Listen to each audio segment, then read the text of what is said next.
Hi guys, this is Dean. 2 quick things for y'all. First, if you haven't heard about what's going on with FanX and with the podcast, go check out the interview we recently released. You'll find all the information about how much fun we're going to have at FanX late September. So go check it out. Once again, these episodes are practice ones that we did way before we started the podcast, so the quality is a lot lower. This episode specifically is pretty bad.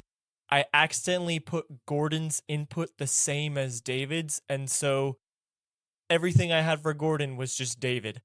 Luckily, there's a lot of mic bleed, so I was able to pull out some of what Gordon said, and he didn't talk a lot in this episode in the first place, but that's why Gordon's audio is real bad in this one. Hopefully, we don't run into that again. Please enjoy the episode, though. It was a fun one.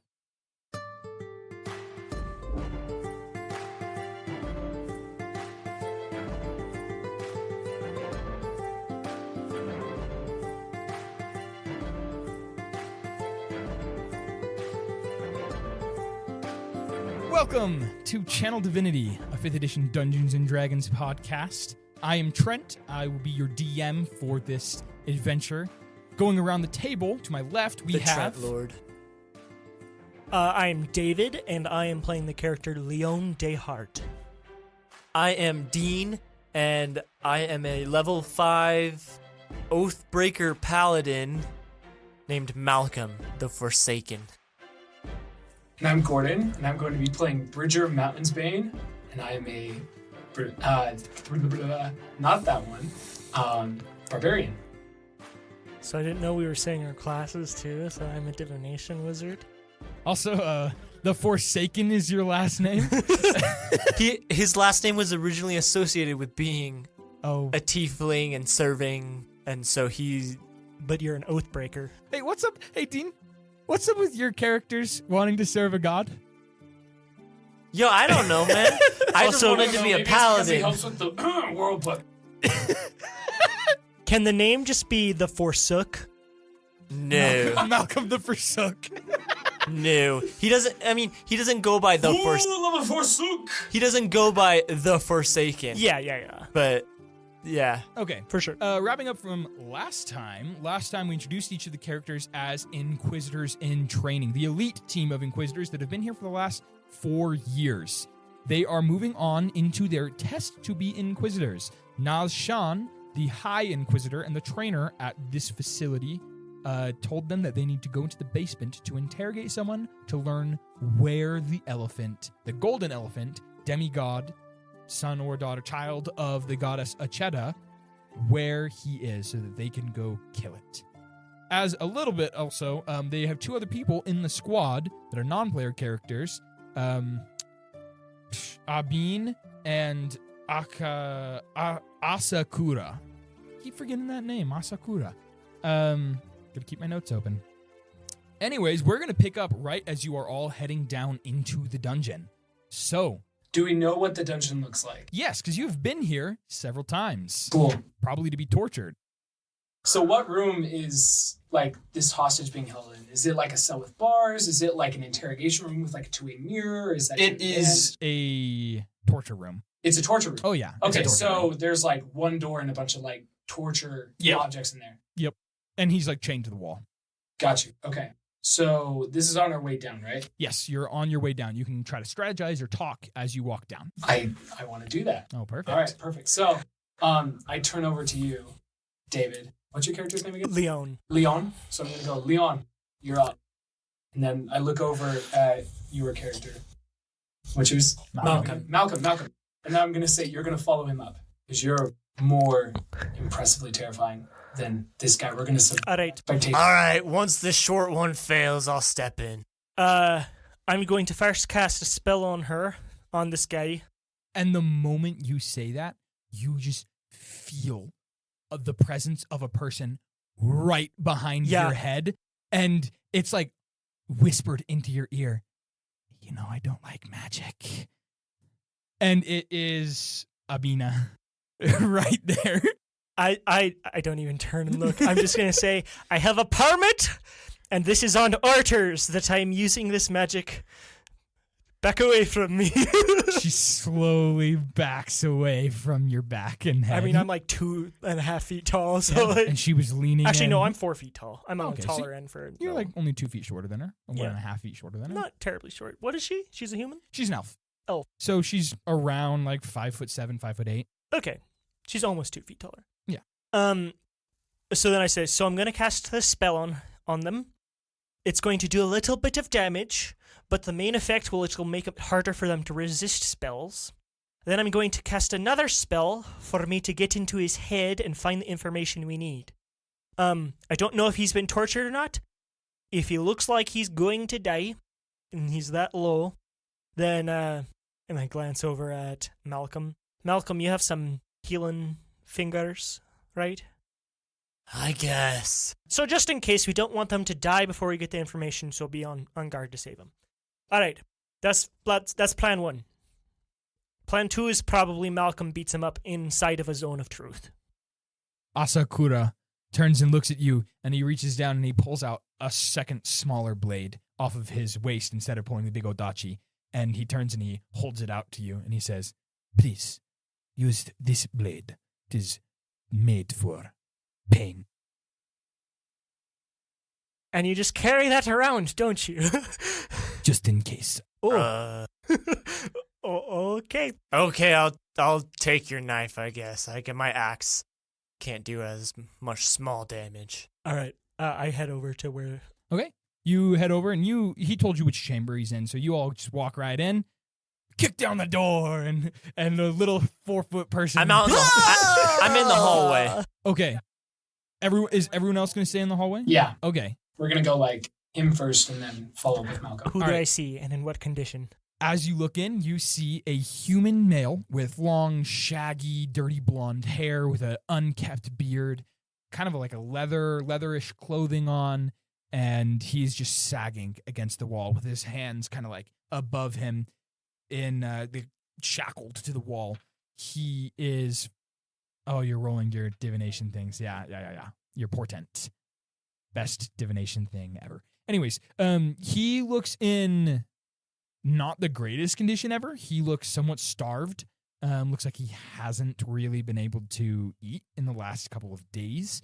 And he also has bruises all over his face and cuts all over his arms that are hanging there. And, yeah. He doesn't even look up. He's just like still staring down at the ground, sagged, just only being like held up by the shackles holding his arms up. All right. Is he conscious? You don't know. His head is down. He hasn't looked up at you at all. All right. I walk over to him. All right, buddy. Are you awake? Can I just kind of like slap him in the leg? As you slap him in the leg, his legs, which are not chained to the wall, dart out around you to try to grapple you. And I'm going to need you to roll a grapple check. So I'll roll acrobatics for that. Can we see into this room? Yeah, there's a small grate that you can see in. I think that's a 15 or a 16. Well, dang it. That beats my 4. Oh! So I duck out of the way and say, all right, you're awake. And I walk a few steps away. he spits at you. That's fine. What's your AC? 13. Haha, he hits you. No! I cast mage armor. I should have taken shield. I might want to change. Nope, that's not going to be changeable. Okay, I just stand back and I look at him. I'm like, all right, well, let's get this started. And I'm going to cast Mind Sliver on him. Okay, I'm assuming I have to roll something against that. So I drive a disorienting spike of psychic energy. So you do a saving throw, an intelligence saving throw. I failed. Okay. I rolled a 3. Okay. So then he takes 2 damage. He dies. Does he actually? Brain dead. He's dead. No. His brain. No, I'm just kidding. He's Okay, so he takes 2 damage, and then he subtracts 1d4 from his next saving throw. Do I roll the 1d4 now or No. at the saving? At the saving throw. Okay. And it's at the end of the next turn. So at the very 6 seconds later, just right immediately, I cast Detect Thoughts, Okay. and I'm going to delve deeper. Okay, you delve deeper immediately. All right, so I have to roll against that, correct? Yeah, I'm pulling that one up. Actually, as you do this, you hear deep breathing from behind you. And as you like kind of peek over your shoulder, pushed right against the grate into this entrance is Abina, her face, and she's just breathing heavy with murder in her eyes. I've most definitely had nightmares about this lady over the last few years. Okay, so Can I actually like interfere with her, like Yeah. up against the grate? I'm gonna grab her shoulder and like turn her around.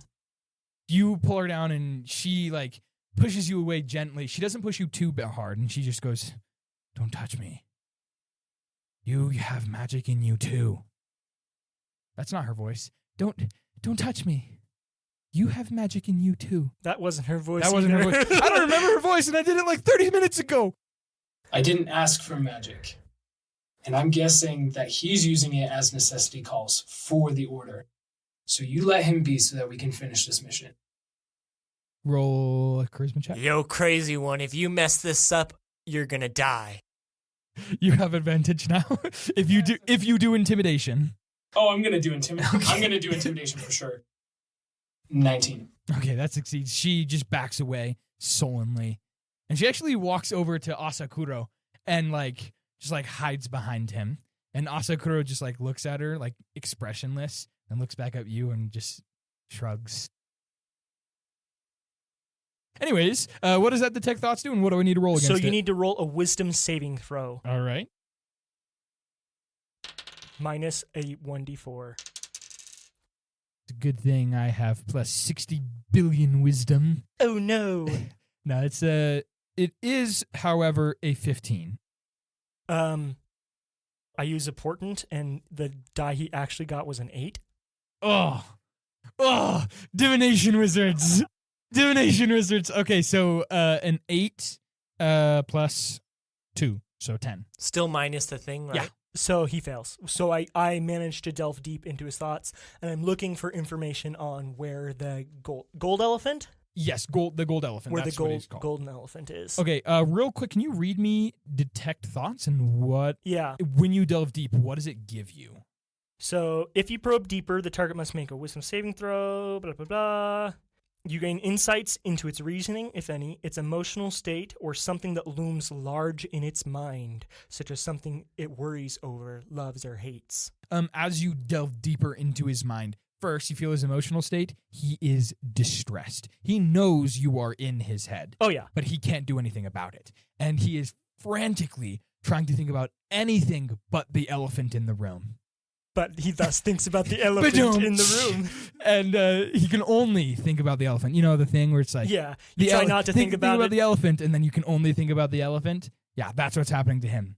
Literally, he can't think of anything but the golden elephant. And at first, all you feel is like his massive amounts of love and concern for this elephant. He is soul bonded to it. They are inexplicably linked together.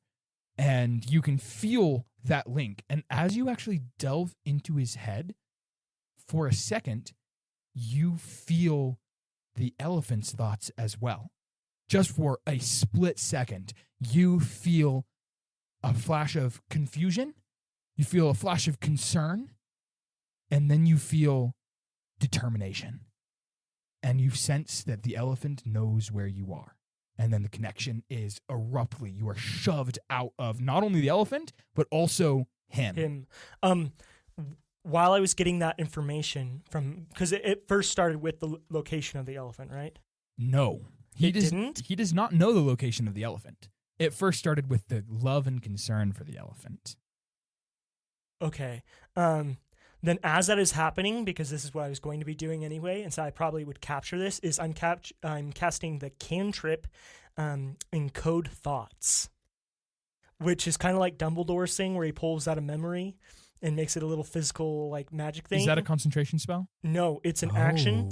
And part of the spell says that if you are doing a spell such as Detect Thoughts or Modify Memory, you can take whatever memory that is and turn it into an encoded thought. Okay. So what thought have you encoded this way? I want to have started the spell once it kind of got to the point where it was the golden elephant. So maybe I captured that the golden elephant's like thoughts and Okay. stuff, and then got shunted out, and I have got that memory, but like I'm out now. Oh, okay. Does my spell end too then? Yes. you Okay. both spell. Well, I guess the encoded thought is still in your hand, but then your detect thoughts is forcefully ended. And you are shaken. This has never happened to you before. You have never tried to read the thoughts of a god Mhm. or a demigod. You are shaken. You could feel when you were reading its mind, it was different than you. Its thoughts were different than you. Mm. And it was just like, it's like an ant reading a human's mind almost, where it's just like the higher thinking that just cannot be comprehended. And that's why you could only get those vague feelings from it, Mhm. because this is a higher being that you were trying to read. Thinks on a whole different way. And actually, as you stand there shaken, visibly shaken, this man looks up, and blood is trickling down his nose and into his mustache and beard. And as he looks up at you, he's got a big smile, and he starts to laugh. And he spits a wad of blood and saliva onto the ground as he looks up at you, and then he goes, "She's coming, and she's going to raise this place to the ground." Interesting. And now the captain, actually, he says this to himself. He's like, so the captain said that this man's supposed to know where the golden elephant is, but he doesn't. But now she's coming here. Okay. And so he heads to the door, opens and says, yeah, small problem. Doesn't know where the elephant is. That is a problem. Larger problem. The elephant was somehow inside of his head, detected me, knows our location, and is apparently coming here now. That is a much larger problem. But it did solve the first problem. True. We should probably go talk to the head Inquisitor.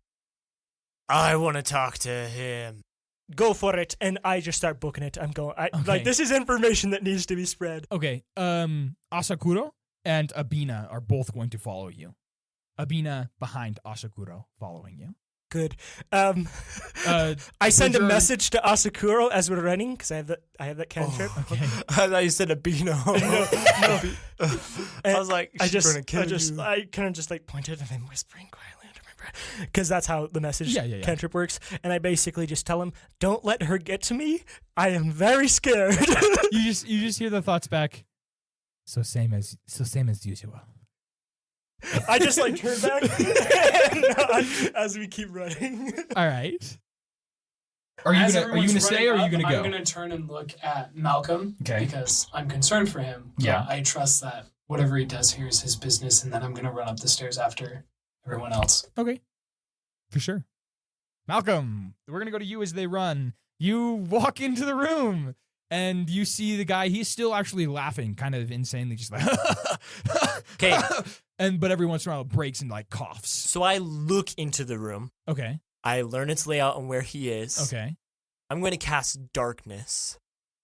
Okay. So darkness. I don't think I have to roll anything for it. Darkness it's is just there, magically and dark. he cannot see anymore. You immediately hear like a huh? I'm going to cast Zone of Truth. Are those both concentration? Yeah, I think Darkness so. is, Zone of Truth is not. Ooh. Really? Yeah. I didn't know that. I assume I have to roll something for that. Yeah. So Zone of...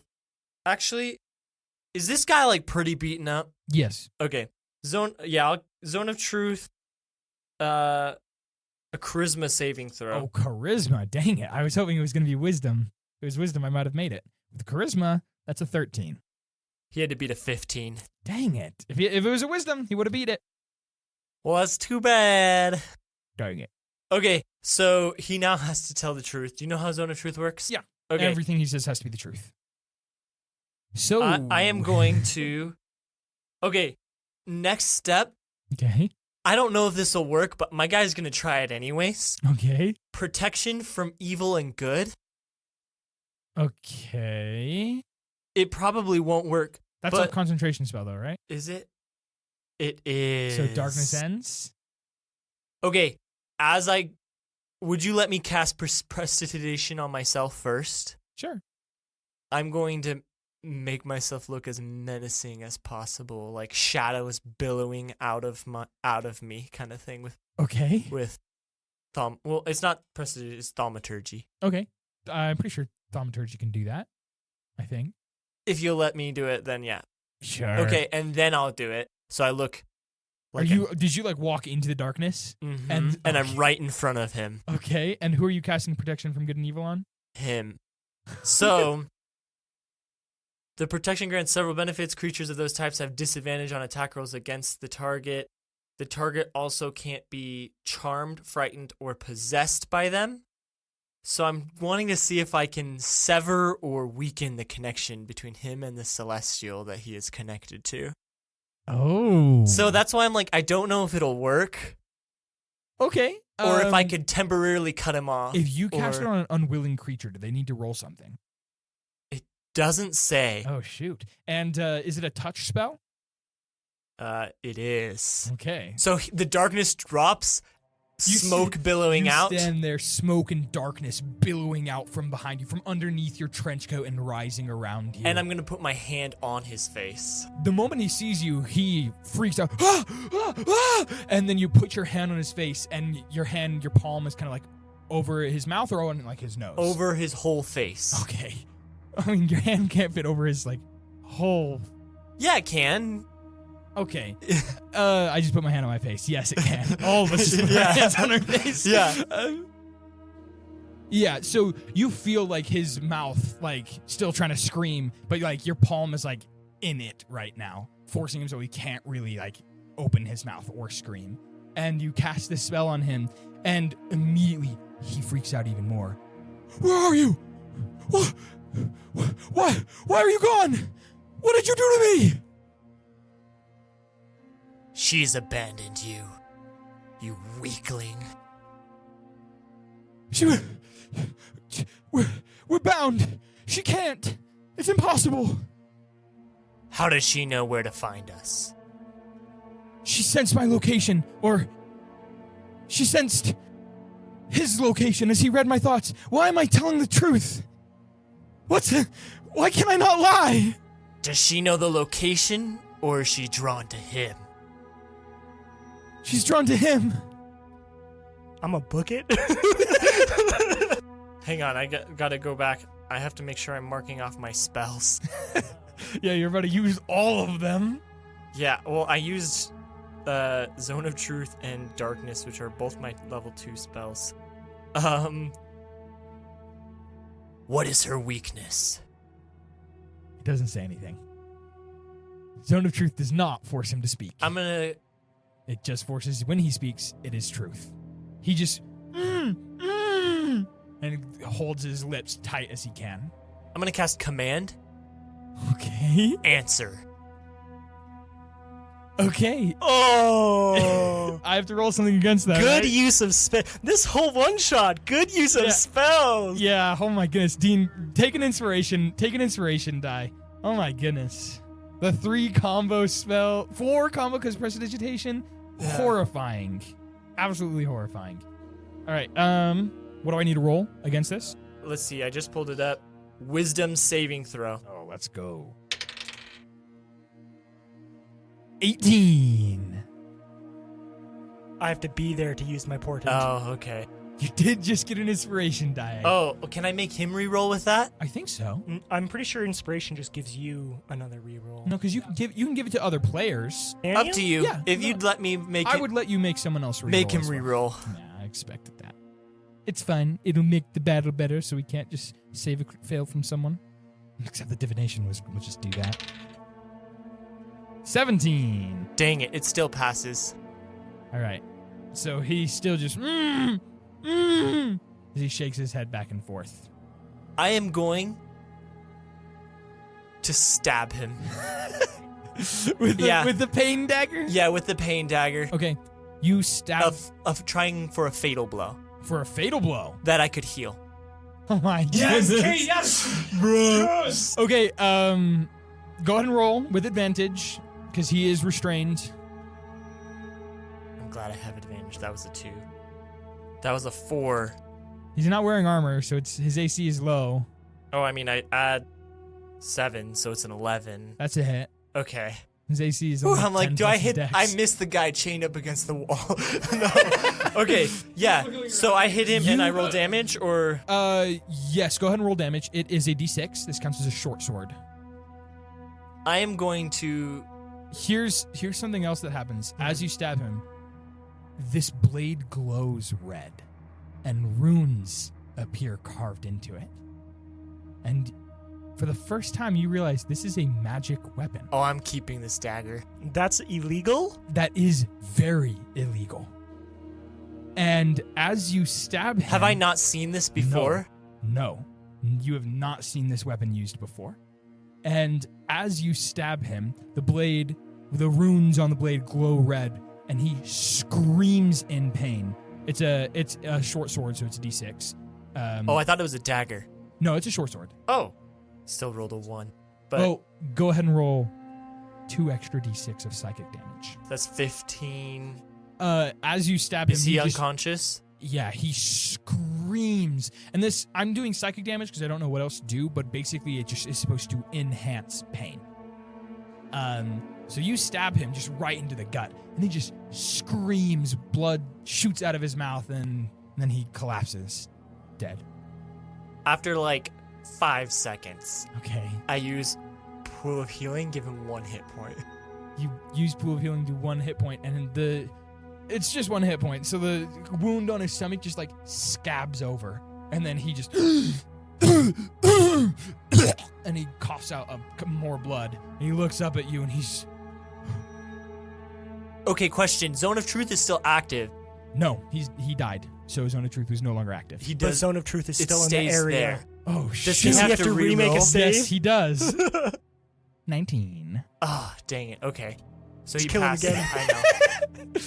I'll give you one more chance. What is her weakness? He spits at you. I stab him again. All right. Well, I will keep doing this Okay.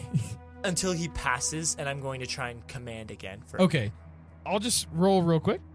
Like a wisdom again. And that next one was a 16. Does that succeed? Yes, dang it. All right. One more try. Next one is a 17. Dang it. Okay, that's all my spell slots. What do you mean? Spell slots? Spell slot?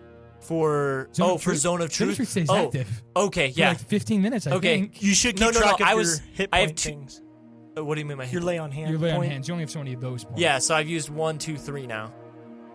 17 again.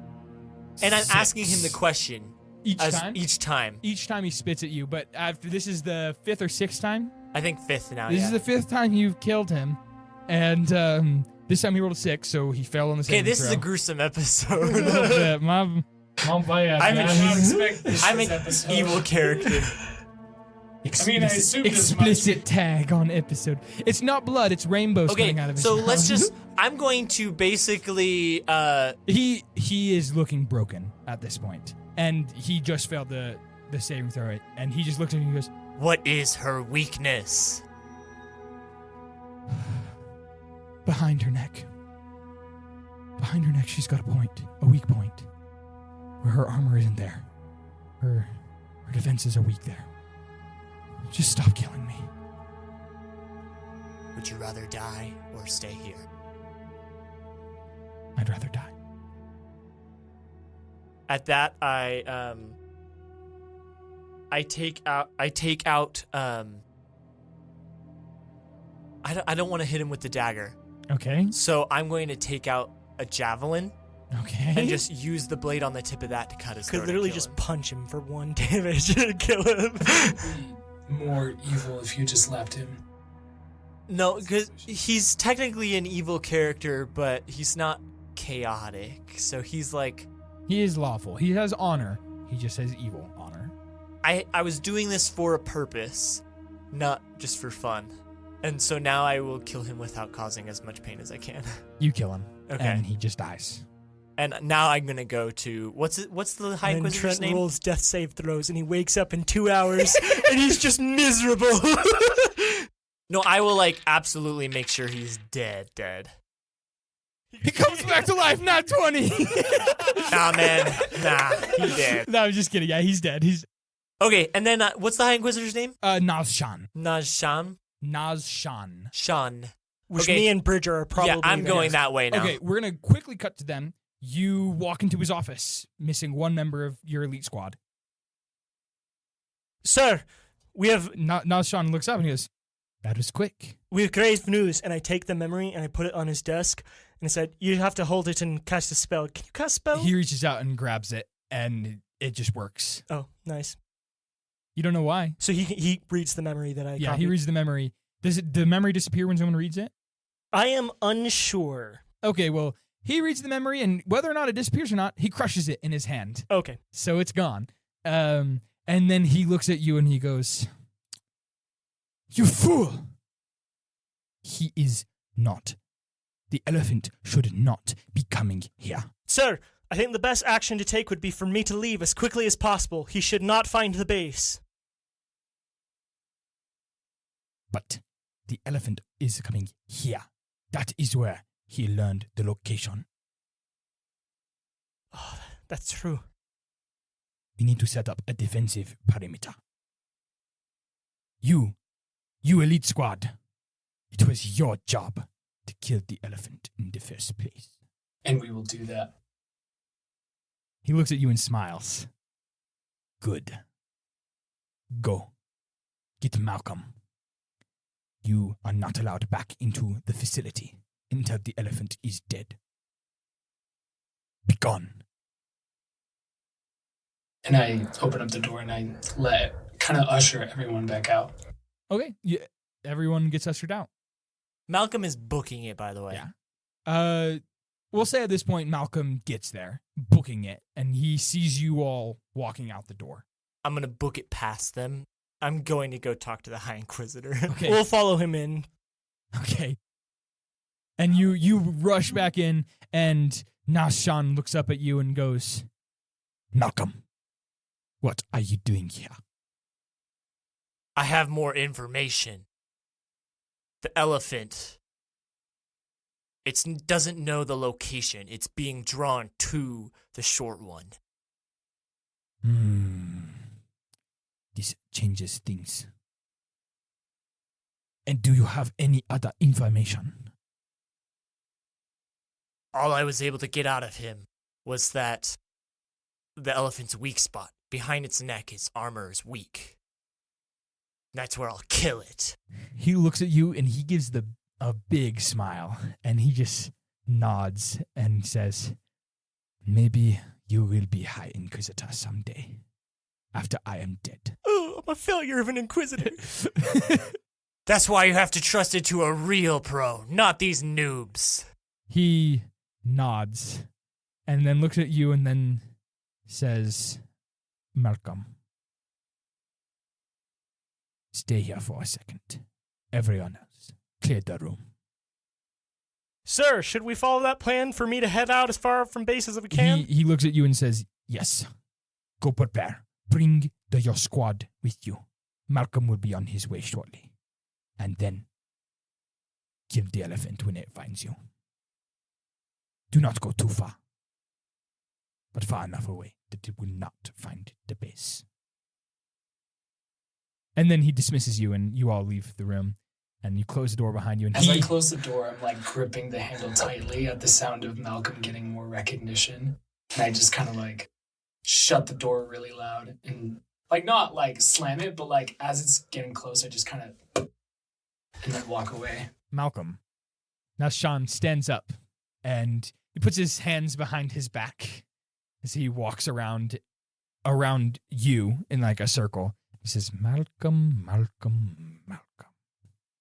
When you first came here, this is not his voice again. When you first came here, you were lost. And now, look at you.